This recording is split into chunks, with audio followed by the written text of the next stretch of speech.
حضرت ابو سعید خدری نے بیان کیا کہ تبوک کے سال رسول اللہ صلی اللہ علیہ وسلم اپنی سواری سے ٹیک لگائے ہوئے لوگوں سے خطاب فرما رہے تھے۔ آپ نے فرمایا، کیا میں تمہیں بہترین اور بدترین لوگوں کے بارے میں نہ بتاؤں؟ یقیناً لوگوں میں سے بہترین وہ آدمی ہے جو اپنے گھوڑے یا اونٹ کی پشت پر سوار ہو کر یا پیدل ہی اللہ کے راستے میں کام کرے یہاں تک کہ اسے موت آ جائے، اور یقیناً لوگوں میں سے بدترین وہ گناہ گار آدمی ہے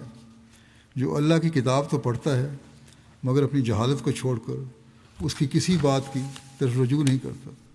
اب دیکھیں بہت سارے آج کل لوگ قرآن کریم کا دعویٰ پڑھنے کا دعویٰ کرتے ہیں لیکن عمل کوئی نہیں۔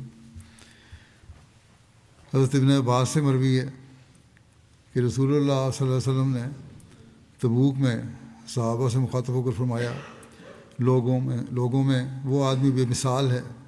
جو اپنے گھوڑے پر سوار اللہ تعالیٰ کی راہ میں جہاد کرتا ہو اور لوگوں کے شر سے بچ کے رہتا ہو، اور دوسرا وہ آدمی بے نظیر ہے جو اپنی فراخی و کشائش میں نمایاں ہو اور اپنے مہمان کی ضیافت و تکریم کرتا ہو اور اسے اس کا حق دیتا ہو۔